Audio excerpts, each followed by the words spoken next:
You know, America has a racial hot seat. I think we can all agree that that's the truth. And we can also agree that that hot seat is traditionally occupied by African Americans in general, African American men in particular. Although I can see that in recent years, that seat has been occupied by Mexicans, and I dare say Arabs. And we, the Black Americans, would like to thank you both for your sacrifice and your struggle. We needed a break.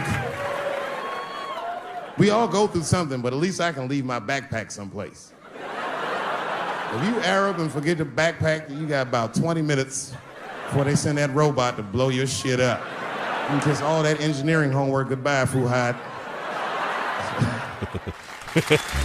Yo, easily. I said this earlier, Heather B. If Michael Jordan defined the era in basketball, so does he when it comes to comedy and social commentary in my book.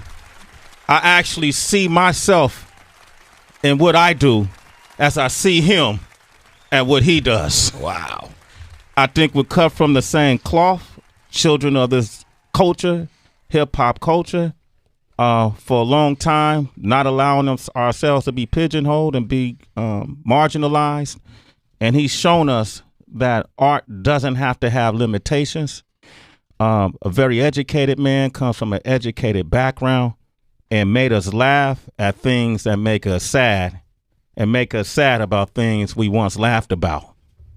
Constantly entertaining. But I think something that stands out about this man that I most not only took note of, but also been inspired by and let me know that, man, I think I could do this without compromising myself or compromising my integrity.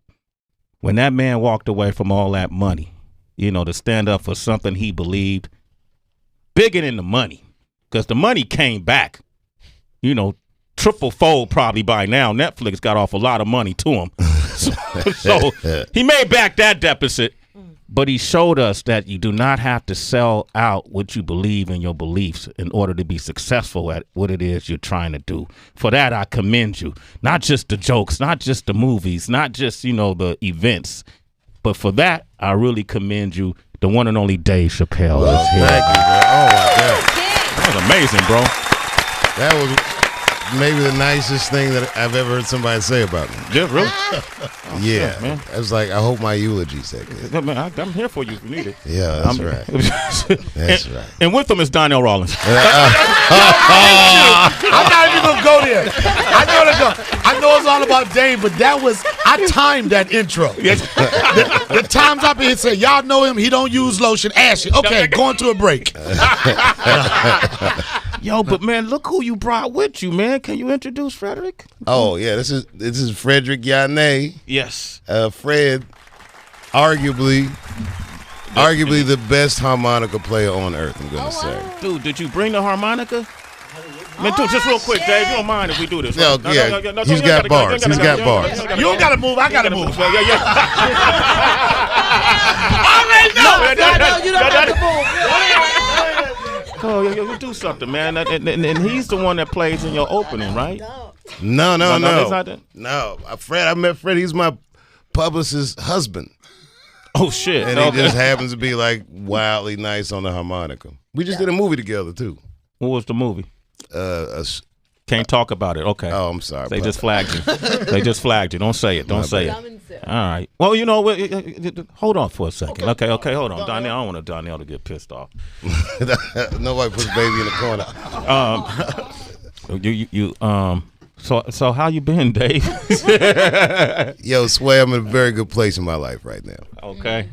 Largely, in part, about what you were talking about in the intro. Like everything worked out. The parable of Dave Chappelle, at least temporarily, has a happy ending. Yeah. And I think that's important for me, but it's important for everybody that was following what happened to me. I'm very glad that this Netflix thing worked out. And I've been balling. You've been balling. Yeah, I've been having a swell time. How does because you weren't always balling. No, I was budget balling. You was budget balling, and now you balling. How has this newfound success in financial success? How has that changed how you think about money and finances? Well, the best thing I think money has done for me is giving me a false sense of security. But a false sense of security is better than no sense of security. Yeah. It just feels good not to worry about money. So I'm enjoying that. It's an amazing gift to my life, and I don't know, I don't know what could happen tomorrow, but I enjoy today and see how it goes. I'm looking at you, and I'm looking at guys like Kevin Hart and guys like Marlon Wayans, and there's comedians up on our show every week. I love giving comedians like this platform, and it seemed like it's another explosion happening with comedy. Can y'all tell the difference? Yeah, I think it's. Well, you go ahead, Donnell. What do you? I think everything at a certain time things switch over. I think maybe like every 10 years. You know what I mean? You get used to something, you get tired of it, and then something that's new on the horizon comes on, and it shocks everybody. The Dave Chappelle show. Dave Chappelle was a phenom, continued to be a phenom. Kevin Hart right now is a phenom, continued to be a phenom. But one thing I could say, and I mean not just because he's a colleague and my boss, whatever, but it's you can be hot for a second, but to maintain relevance in this business and speaking, this is in regard to Dave, 30 years in the business, and still to be able to entertain people that's older, young, and everything. That's the testament of like what you said at the beginning of it, like what he's done for comedy. And I'm proud to call him my friend and my boss on certain occasions. Oh, You're thanks, sucking bro. a lot of dick right there. Oh God, you know man. what? I've never heard you sound like that. And you know what? And you know My what? And you know God. what? And you know what? There's some, no, figuratively speaking, there's some truth behind that, because you see me come up here a million times and you've never heard me talk about anybody like that. So if the listeners want to say, you don't even talk about Dave when you come up here. Are you speaking of that? Heather B don't even dress like this when I come on the show. And speaking of Heather B, ain't even supposed to be here today. Speaking of that, you know what I'm saying? Good point. So, yo, honestly, when we talk about I called Heather and said Dave might come through tomorrow. Heather's on vacation, Dave. Are you? Oh, that's dope. She came to, yeah. And it's so funny because yesterday she called me. She'll call me every once in a while for cooking advice and stuff like that, right? What? It is always like, what grease should I use to fry this? You know what I'm saying? And she just, it was a regular conversation. I was like, so what you trying to decide on what you going to wear because of tomorrow? She didn't know what I was talking about it. So that's my girl. I'm glad she broke her vacation and come up here today. Yeah, man. Yeah. Hey. But to answer the original question, there is a comedy explosion. Yeah, okay, yeah, right? I mean, you know what I think it is, though, partially? I think that everybody is so disconnected or buried in their phones that one of the reasons comedy is top genre is because of how we engage the audience. Okay. It's a very confrontational art form. It's all up in your face. Yeah. You got to listen, you got to look. You have an actual rapport. It feels nice to be in a comedy club and feel something. Yeah. You one of the things we found interesting, because we came and saw you where were we done now? Toronto. In Toronto. Oh yeah. Yeah, we came and saw you in Toronto, Heather, and I was at that show. Oh, that was fun. That was a dope ass show. And the first thing they do is they take your phones. That's the new shit. At his shows. Yeah, at his show, you can't have a phone, and they locked it up. That's the first time. Did you come up with that? I started working with this company Yonder, and it maybe saved my career. Because basically, comedians, we need the element of surprise, and you also need a sense of security that you can make a mistake. A lot of comedians been hitting the wall. Bill Maher wrecked the other week, and Kathy, motherfuckers wreck. It's part of the genre, though. Like you don't want comedians to not take chances in this new world of precision, of social precision, where everyone's talking and living like fucking politicians. I'm not running for anything, nigga. I'm going to say whatever the fuck I want to say. And sometimes I'll be wrong, and many times I'll be right. But you have to have the freedom to do it. So I lock people's phones up because it empowers me to do a better show and to be more honest and not just precise. Be more honest and not just precise. You mentioned Kathy Griffith. She hit a wall when she held the president's head up, and which was a rough one. That was a rough one. That was one. difficult for everybody. Not for everybody. A lot of people. Bill Maher got too comfortable and said he was a house nigga, right? Right. But you apologize for what you, well, not apologize, but took back what you said on SNL about President Trump. That's the kind of reverse wall. I did it. But that was just like, it was taken out of context. Okay. I didn't ingest. I think what I said on Saturday Night Live was exactly what needed to be said at that time. Okay. And that there was no recourse. This motherfucker is a duly elected president. You can march up the street all night. That's how the system works. And our person didn't win this time. So be it. You still want the president of the United States to do a good job. But he's clearly having a rough go of it. and I made mention of that at another show. And I said it in front of a crowd of people that I'm sure many of them probably know him personally. Some of them probably donated money to his campaign. They were caked up. Yeah. Mm-hmm. But, I didn't actually apologize for saying that. It was funny. I was like, I fucked up. I shouldn't have said that. It was a funny thing to say. But it's not the exact sentiment I feel. That's an apology. Wasn't an apology. Wasn't an apology. Oh, Sway! Greatest moment in radio, by the way. Greatest moment in radio. I had that locked for like ever, dog. That was the greatest moment in radio. Greatest moment in radio. Yeah. You like that day? I thoroughly enjoyed that. What did you like about it? Well, Kanye did this thing where he had like a slow boil.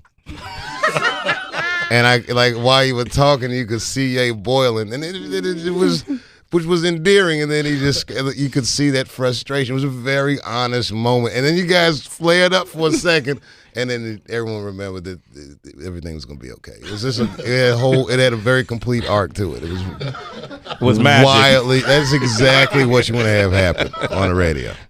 Sure. Well, I'm glad, man, I'm glad we can entertain you, man. Yo, man, your show was great. There's a kid. I live in Ohio. There's this kid. Every day I see him, all he wants to do is rap. That's all he talks about. That's all he dreams about. He makes these beats. I actually used one of his beats in one of my specials, but then I cut it out. I'm dying. Why you cut it out? Just because I couldn't clear it. He had a sample in there that was expensive to clear, and there's some technical shit. But the kid's like an earnest kid. I like when he's around because he really loves hip hop music, and he looks up to people like you like a giant. And he drove to Detroit, and you let him freestyle on the radio. Oh shit! Yeah. And it was one of the proudest moments of his life. And then Kweli ended up doing a song with him. Wow. So it went full circle. Yeah, it was real nice. Anyway, you do that one morning for somebody and you'll forget about it, but you don't understand that this guy, this was like a pinnacle of his current repertoire of achievements. Wow. Like just being around you, like the things that you do for people, the things that you do for culture. Like I see some of my opening acts like Donnell, like Ali Wong, she blew up off this. Now I'll be opening for her. You know what I mean? Wow. And it makes me feel proud to see, like, there's people coming up. Well, I forgot why I brought that up. No, but I liked it because it sounded good to me. All right. Well, people feel the same about a similar way about you. We had Chris Rock up here, and we do this thing called Battle of the Best, and we have the guests sit their name in the bag and say who you think is better, and then your name came up, and this is what Chris Rock had to say. Yo, man. The only man that puts fear in my heart on stage is Dave motherfucking Chappelle. Wow, that's big coming from you. Thanks, Chris. Put fear in your heart. I'm like, all right. I still might have to take him out, but my adrenaline's going. Yeah. Like Dave Chappelle's a beast. Wow, man. That's crazy, and it's funny. I think he's gonna actually take you out on August the 5th, right? The 5th and the 6th. In the 6th. But how does that make you feel to have, like, who is it that you would, like, be apprehensive about going on before or after? I don't know. Evil Knievel or some shit. But every once in a while you'll be backstage. Yeah, sometimes Donnell be on stage and he'll open the show and I'll hear the crowd screaming. I'm like, God damn. Like, I remember in Atlanta the other week, every night he got a standing ovation. And I would tell him, if they stand up tonight, you're fired. And I see him walk that tight. We was fucking around, but it was like, it's fun though. Like when a comedian does real well in front of you, it's still like a fun it's not even competitive's not the right word, but it's exciting to see a guy or girl go up there and rip it, and then you got to go on after him. And can he do it? It gets less suspenseful as the years go on. You know what I mean?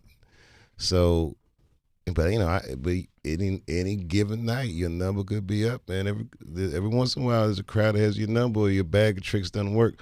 But most of the time, if they buy a ticket, they want it to work, and they're with you. You just got to bring it all to fruition.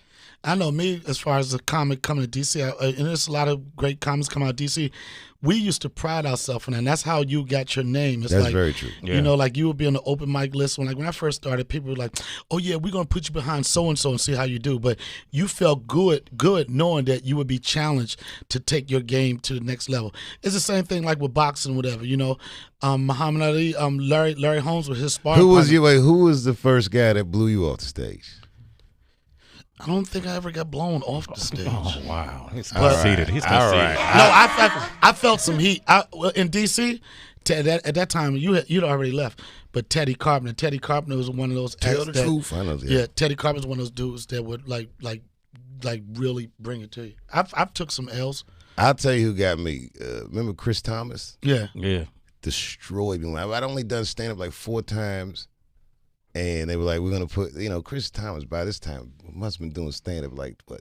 42 years. Yeah, like he's 100 now. No, I'm joking. He been doing, man. And they were like, Dave, we're going to put Chris up next. And then the MC literally goes, you can go home if you like. Oh, my God. And I was like, I'm staying. I bombed. It was the worst. I dry mouth bombed. You ever get bombed so bad that you get thirsty? Part of that was probably, but you were like, I think part of that is because you were like a young comic. You didn't have the experience of knowing how to transfer that energy from one comic to the next. That's exactly. It was a lack of experience. So cut to like years later, this is when we were all doing like Def Comedy Jam tours. And we were at Madison Square Garden. The show was Chris Thomas, Chris Tucker, and they made me close. Man, I murked that shit. Yeah, but you was ready then. That was my Karate Kid tournament night where I was like, I do remember it wasn't a comedian, but years ago they had a show called Apollo Comedy Hour, and at that time the comedians, they didn't really care about they weren't that important. Like the comedians, they would put them on any slot. So it was a day where they had turned the audience over 3 times to just change the seats. And they kept pushing me back. I was probably only doing comedy for 5 months. And then it was like, we got a special guest. Biz Markie came in. oh, dope. Biz Markie came in and just did a guest spot. Biz Markie came in, destroyed the room, and it was so funny because people was leaving after he left. It was like, we got this new comedian from DC, right? I was like, y'all not gonna do this to me, and because I knew that you couldn't curse, right? My first 2 minutes was like, fuck this shit, don't tape this shit, don't, and it was it. But Biz Markie blew me out the water. A rapper took you down. Yeah, took me down hard. Dave did that to me. Oh. Me? You. Where?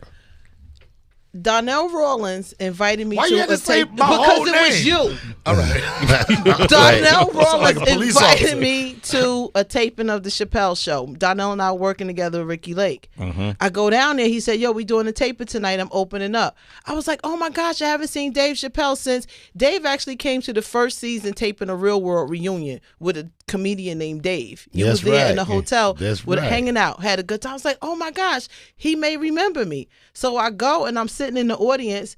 Dave comes out and was like, oh shit, Heather B. All Glocks down. Let's battle right now. And I look in this heat, fuck a dry mouth. The heat came over my body. He was like, lock the doors. You're not leaving until we freestyle on stage.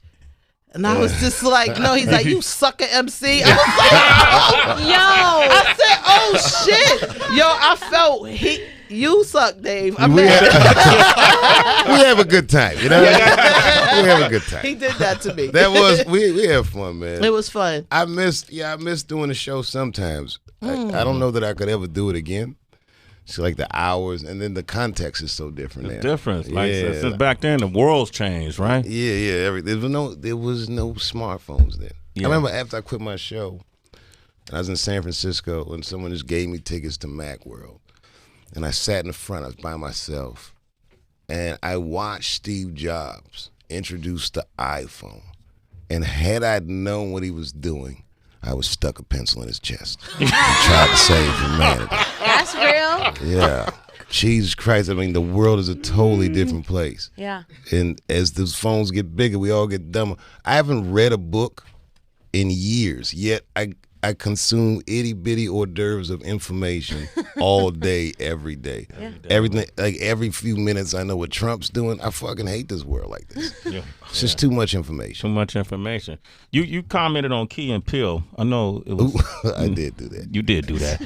Have you seen them since? No, but I'll tell you this, and I've said this publicly.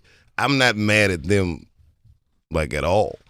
That was more a jab at the network. Because I know what I fought to do with Chappelle's show. I know how they resisted the formula that ultimately became the show, and then I watched them parcel it out to all kinds of different comedians. We'll try with this one. We'll try with that one.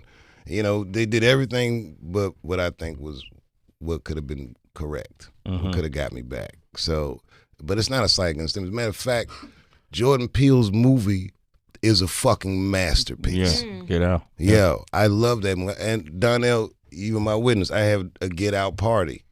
I did. We got a movie. We rented a movie theater. We got Get Out. We put a PA system in there, and we heckled the movie like Mystery Science Theater 3000. And it was great. I mean, you know, everybody was shit-faced. It was real late at night. It was after the show, and it was really fun. And it's why I would go to the movies to see that shit like that. So I like the work that they do, and I respect the work they do. I respect them. Would you work with them if the situation was right? Sure. Yeah. Yeah. If the situation was right, I'd do all kinds of shit. Okay. Shit. We can make it pop.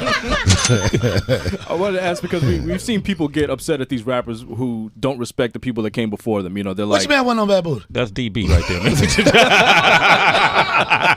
Yo. What that went on bad booty? No, but we've seen people like Lil Yachty who said he didn't care about Biggie because he didn't grow up with him, or Kodak Black who said he was better than Tupac and Biggie. But if a comedian said that, would you feel the same way that they needed to respect? You know, if somebody said I'm better than Richard Pryor or Eddie Murphy isn't that great? No, I don't care about that. You know why? Because I know comedy's a weird genre. I know deep down every comedian thinks that comedy is all about them. Every single one of them. For a comedian to stand in the back of the room and watch another comedian, it's almost like watching somebody fuck your girlfriend. And you like, yo, I fuck her better. You're not doing it right. It's awful. They get jealous. You'll hear people hate on like a guy like Kevin Hart. Kevin Hart is a wonderful person. There's nothing wrong with him. But guys feed themselves this kind of gunpowder because, you know, it takes so much. You know, comedians are insecure people a lot of times, socially awkward people a lot of times. A lot of those guys are fucking miserable dudes. And they need to believe that. And some of them vocalize it, some of them don't. But many of them feel that way. And I'll follow you on that, but I like you say, watching the comic from the back of the room, like I consider myself to be a dope comic. It's a handful of comics that I watch that inspire me to want to dig deeper.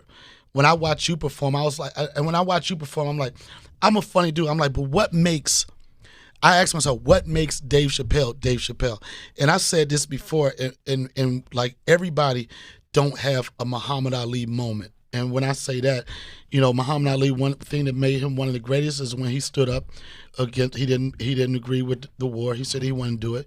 Your situation with Comedy Central, like people that have those Muhammad Ali moments, I admire. When I watch you perform, it's never no jealousy, it's no envy. I'm like, this dude, like the way you sit in the pocket and wait for the joke. Some comedians, like, if they not laughing at the moment, like sometimes you'll stay in the pocket and the payoff is big. Like, I watch you, and Sway might say that I'm riding your dick right now. It's a little hard, though. But I was going to say, God damn, I almost nutted. I mean, damn, do I got to say no homo first before I say this shit? Pause, all that. No, but I'm saying, I mean, your voice changes? Yeah. You don't even like, you Sway, speaking at a higher octave? No, but I'm just saying some and I do. Going back on your question, like, I think like you have these youngins that's coming up right now, I think you should pay a certain amount of respect for the people that have paved the way.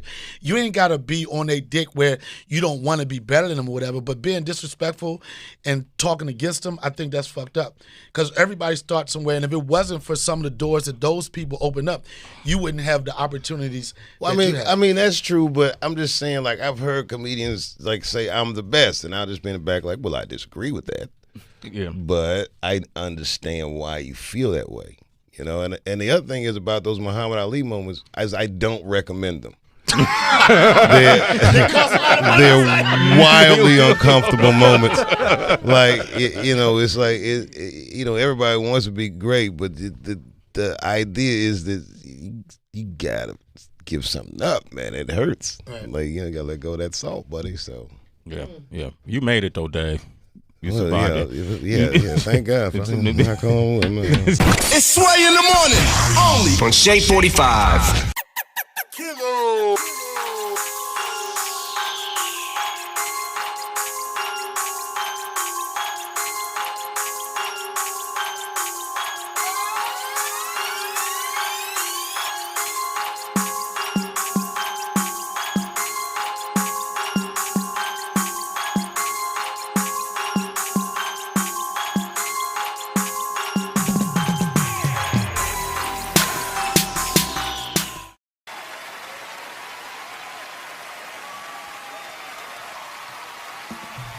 Ladies and gentlemen, Dave Chappelle.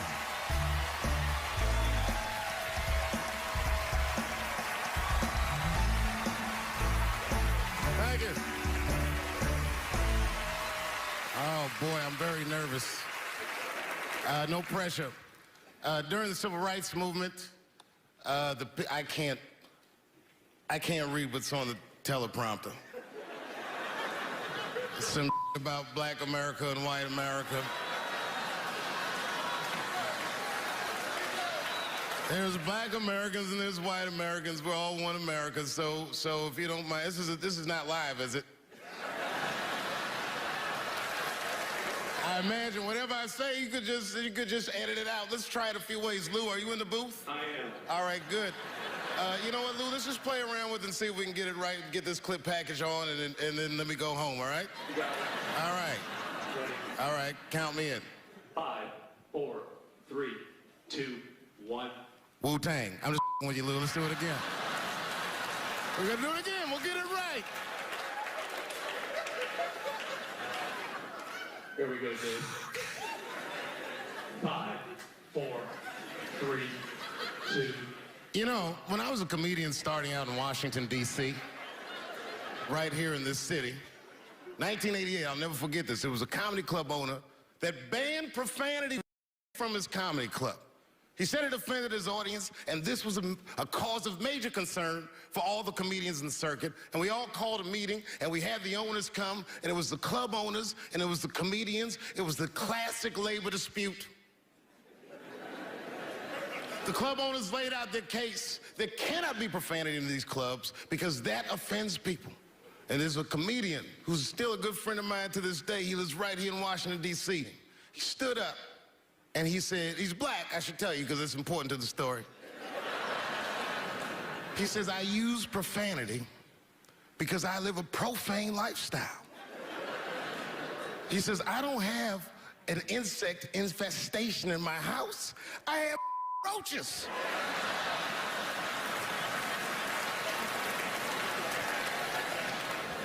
My favorite comedians are like musicians, and the audience is their instrument. And the music they make is your laughter.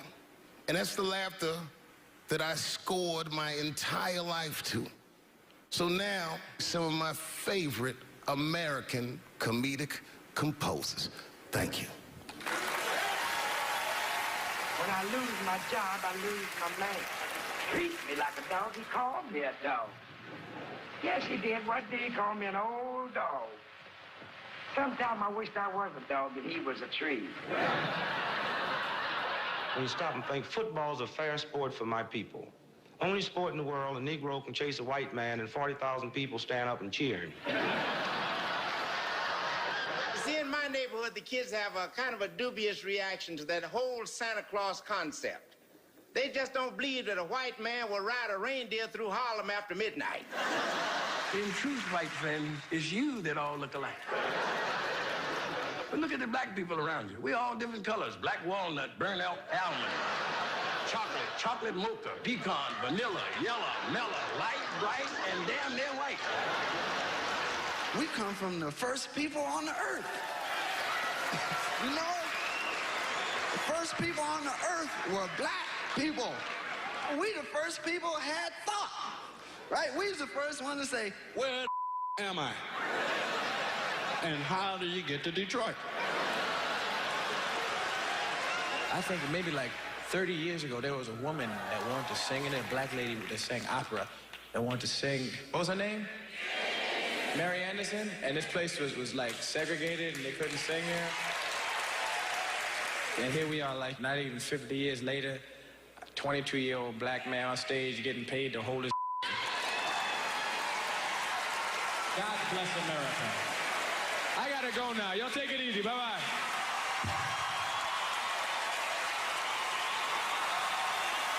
Janelle Monáe, Will Smith, Common, Gladys Knight, and John Legend when we continue. Yeah, man. Well, you ladies are right. To be honest with you, your lives look terrifying to me.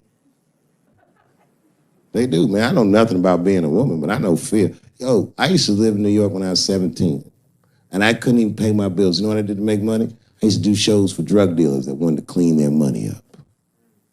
And one time I did a real good set, and these motherfuckers called me in the back room. They gave me $25,000 in cash. I was probably 18, 19 years old.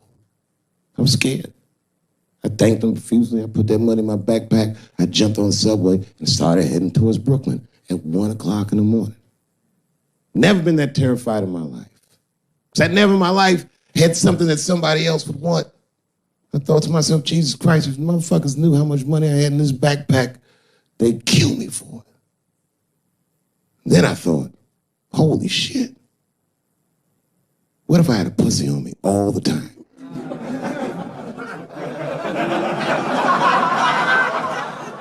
That's what women are dealing with. I'm gonna tell you right now. It's real talk. If them same drug dealers gave me a pussy and said, put this in your backpack and take it to Brooklyn, I'd be like, nigga, I can't accept this.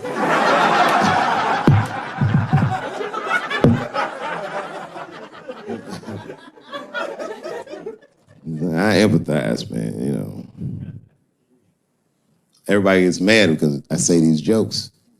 But you understand that this is the best time to say them. More now than ever. And I know there's some comedians in the back. Motherfucker, you have a responsibility to speak recklessly. Otherwise. New York Times said that Louis C.K. jizzed on his own stomach. You know, I've busted a lot of nuts in my day. None of them were newsworthy. Shit was really gross, because they didn't just say it like I said it. They didn't just say jizz on the stomach. They said it in that fucking Pulitzer Prize winning style that the New York Times has. It was very descriptive, like, you know what I mean? Louis C.K.'s semen shot out like a volcano of misogyny, slowly drizzling down like lava, covering his freckled penis as it slowly dripped to a fiery crown of red hair. Jesus Christ, I'm trying to eat some huevos rancheros and these niggas is...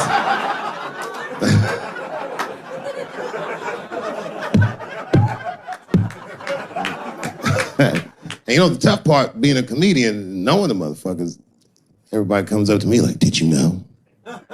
Did you know what Louis was doing? No, bitch, I did not know. The fuck you think we talk about at the comedy club? Hey, nigga, how was the weekend? Great, man. I was just jerking off in faces and coming on my own stomach, having a good time. You know how this business is. No, I didn't know. They act like we sit around like Grease. Tell me more, tell me more. Then she put up a fight. Dun, dun. Dun, dun, dun, dun, dun, dun, dun, dun. Sorry, I don't know the choreography, but you get the point. You get the point. She was intense. But Louis was like the turning point. I mean, you know, all these allegations are terrible. Louis was the only, I shouldn't say this, but fuck it. His allegation was the only one that made me like laugh. If you think about it,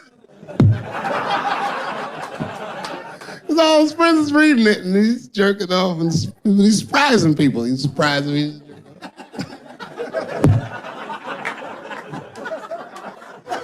I just picture all the comics in comedy just reading it like, what?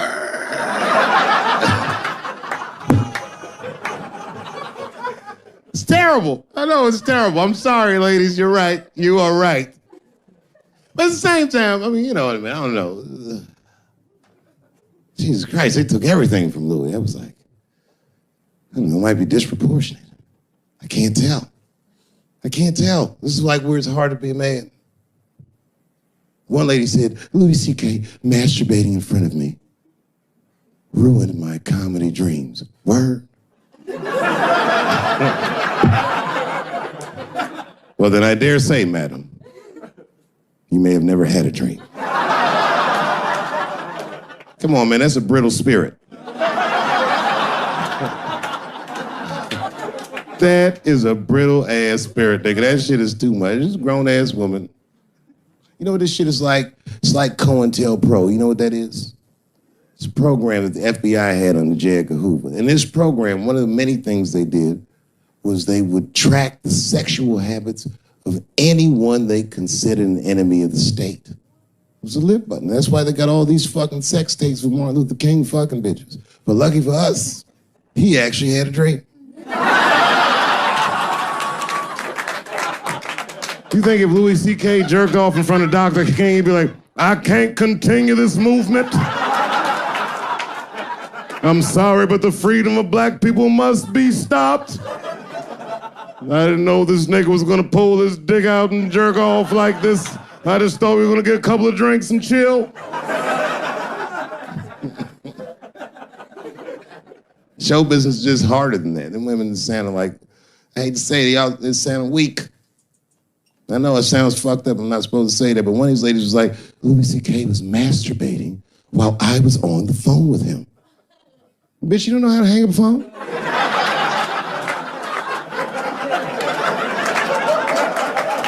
How the fuck are you going to survive in show business if this is an actual obstacle to your dreams?